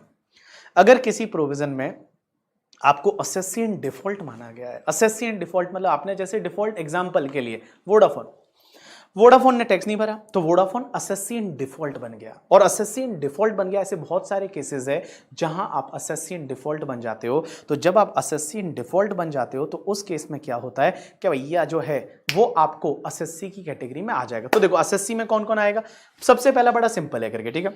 अगर कोई पर्सन है लाइबल टू पे एनी टैक्स और like any amount in under income tax act, वो असेस्सी है। दूसरा, अगर किसी का खुद का असेसमेंट प्रोसीडिंग चालू हो गया, खुद का किसी और पर्सन का इनकम का, लॉस का, रिफंड का, या फिर कोई अगर मान लो डीम्ड असेस्सी है इनकम टैक्स में, जैसे ट्रस्ट के लिए ट्रस्टी है, या फिर कोई असेस्सी इन डिफॉल्ट है, किसी ने कोई डिफॉल्ट किया और उसको असेस्सी इन डिफॉल्ट बोला गया, तो वो भी असेस्सी की कैटेगरी में आ जाता है। लास्ट पार्ट, और उसके बाद बाद आज का लेक्चर खत्म। एक बात बताऊं, मैंने आपको क्या बोला, बस 2 मिनट है, आपको खुद ही पढ़ना है करके, ठीक है। हाँ अच्छा, सी और डी समझ में नहीं है। देखो सी का मतलब होता है कि लॉस सस्टेन, मतलब अगर मान लो असेसमेंट आपका चालू हुआ, कुछ असेसमेंट हुआ, तो असेसमेंट इनकम का भी हो सकता है, लॉस का भी हो सकता है।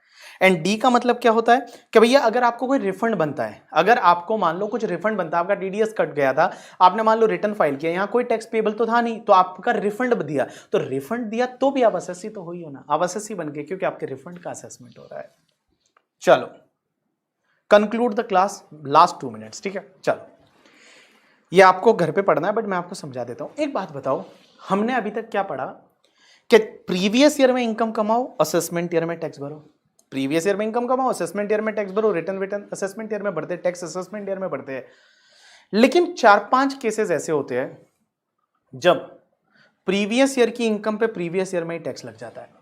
मींस आप प्रीवियस ईयर की इनकम है और इसी साल आप टैक्स भर दो, ठीक है, असेसमेंट ईयर तक जाने की जरूरत नहीं, इसी साल आप टैक्स भर दो। ऐसा कब हो सकता है? पहला, जो इंडिया के बाहर से जो शिप आती है इंडिया में, जो बड़ी बड़ी शिप आती है ना, वो आई इंडिया में, यहां से सामान भर के और वापस फॉरेन ले गई। अब एक बात बताओ, उन्होंने इंडिया में टैक्स भरेंगे या नहीं भरेंगे पता नहीं ना, तो एक सेक्शन 172 होती है जिसको हम इन डिटेल पढ़ेंगे पीजीबीपी टॉपिक में, और वो सेक्शन बोलती है कि भैया आपको हाथों हाथ टैक्स भर के जाना है। मीन्स जैसे ही वो शिप वहां से जाती है ना, शिप वहां पोर्ट को खाली करेगी ना, पोर्ट को खाली करने से पहले ही उसको अपना इनकम टैक्स है वो यहां पे करके जाना पड़ेगा। That is section 172। दूसरा एक सेक्शन होता है 174। 174 बोलता है कि एओ को पता चल जाए कि यह आदमी इंडिया छोड़ के जाने वाला है और वापस नहीं आने वाला, यह आदमी विजय माल्या बनने वाला है, यह आदमी नीरव मोदी बनने वाला है, तो उस केस में असेसिंग ऑफिसर उसको गले से पकड़ेगा और बोलेगा भैया अभी प्रीवियस ईयर में, वो बोलेगा मेरे को तो टैक्स असेसमेंट ईयर में भरना, बोला नहीं, थप्पड़ मारेगा, बोलेगा अभी टैक्स भर, तो असेसिंग ऑफिसर है उसको अभी टैक्स भरवा सकता है।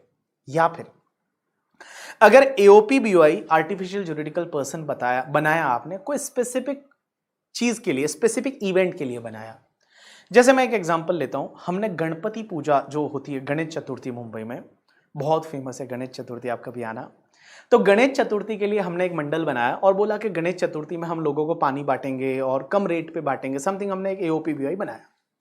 और जैसे ही वो गणेश चतुर्थी खत्म हो गई हमने उसको क्लोज कर दिया, तो भैया उस केस में एओ जो चाहे वो हमसे टैक्स प्रीवियस ईयर में ही ले सकता है। बोला प्रीवियस ईयर में अभी का अभी टैक्स भरो, कोई असेसमेंट ईयर वगैरह रिटर्न की टाइम नहीं, अभी का अभी जो है वो आप टैक्स है वो भरो करके, ठीक है।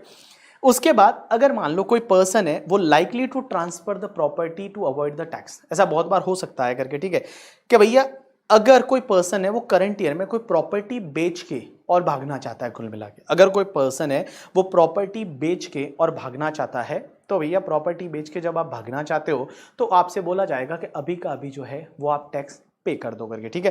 एंड लास्ट, अगर कोई बिजनेस डिसकंटिन्यू हो जाता है, अगर कोई बिजनेस मान लो 10 साल से चल रहा था, अभी जुलाई में जाके डिसकंटिन्यू कर दिया कोविड की वजह से, अब आगे नहीं करने वाले, तो अगर एओ चाहे तो इसमें भी भैया प्रीवियस ईयर में ही आपसे टैक्स ले सकता है। तो ये आपका होमवर्क वाला पार्ट रहेगा, अगर चाहिए तो आप इसको फोटो खींच लो करके, ठीक है। ये एक बार होमवर्क वाला पार्ट है जिसको आप एक बार रीड करके आओगे, कैसे कौन कौन से केसेस है जिसमें आपको टैक्स प्रीवियस ईयर में ही भरना पड़ता है, मतलब असेसमेंट ईयर तक वेट करने की जरूरत नहीं है, अगले साल नहीं, प्रीवियस ईयर में जिस साल इनकम कमा रहे हो उसी साल आपको टैक्स भरना पड़ जाएगा।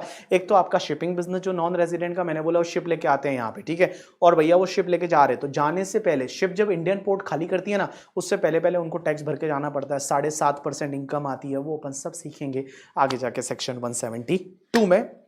दूसरा, अगर कोई पर्सन इंडिया छोड़ के जाने वाला है और एओ को लगता है, या फिर एओपी बीओआई कुछ स्पेसिफिक पर्पस के लिए बनाई थी, वो पर्पस कंप्लीट हो गया उसके बाद, या कोई पर्सन टैक्स अवॉइड करने के लिए अगर मान लो कोई प्रॉपर्टी वगैरह बेच के निकलना चाहता है तो, और लास्ट वाला अगर आपका बिजनेस कोई डिसकंटिन्यू हो जाता है तो ये वाला पार्ट आपके लिए होमवर्क रहेगा। कल से हम स्टार्ट करेंगे सीधा, क्या पता है, टैक्स रेट आपके एग्जाम के लिए, तो टैक्स रेट, मार्जिनल रिलीफ, कैसे टैक्स लगता है, क्या लगता है, वो हम पता करेंगे।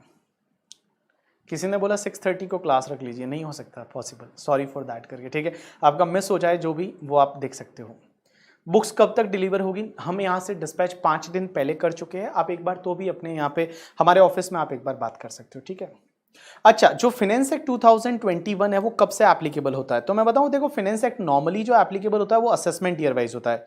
तो जैसे मैं एक एग्जाम्पल लेता हूँ, इधर देखना, हाँ, देखो फाइनेंस एक्ट 2021 है, फाइनेंस एक्ट 2021 वो आपके प्रीवियस ईयर 21-22 असेसमेंट ईयर 22-23 पे एप्लीकेबल होता है। तो बेटा फाइनेंस एक्ट 2021 है वो नॉर्मली असेसमेंट ईयर 22-23 पे एप्लीकेबल होता है, और मैं बोलूँ प्रीवियस ईयर तो प्रीवियस ईयर 21-22 पे एप्लीकेबल होता है।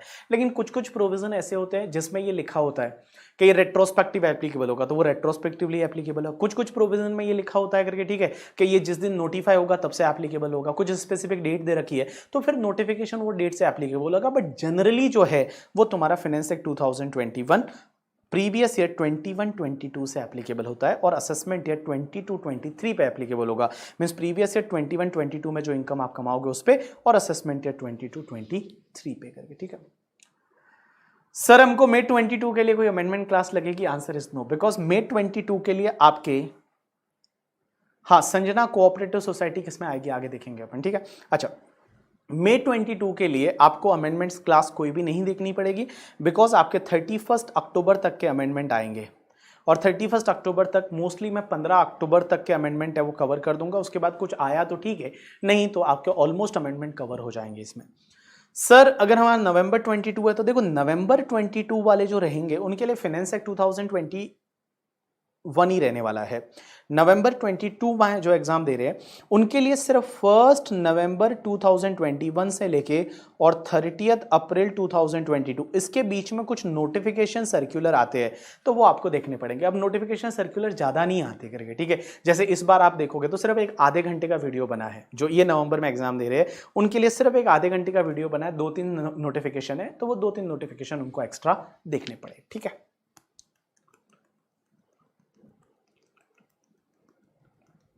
चलो डन, आज के लिए इतना बहुत है, कल कंटिन्यू करते हैं। जितना आज पढ़ा है एक बार आप क्विकली रिवाइज करके आना, और आपके पास बुक आ गई हो तो ये वाला पार्ट एक बार देख के आना। अगर आपके पास बुक नहीं है तो आईसीआई के मॉड्यूल से देख सकते हो, एज इट इज वहीं से ले रखा है, तो वहीं से आप इसको पढ़ के आ सकते हो, ठीक है। चलो थैंक्स अ लॉट पीपल, आज के लिए इतना बहुत है करके, ठीक है। समित रिप्रेजेंटेटिव की डेफिनेशन दे रखी है, रिप्रेजेंटेटिव एसएससी में कौन कौन आता है, कहाँ कहाँ आता है, ठीक है। चलो थैंक्स अ लॉट पीपल, आज के लिए इतना बहुत है, कल अपन कंटिन्यू करेंगे इसके आगे।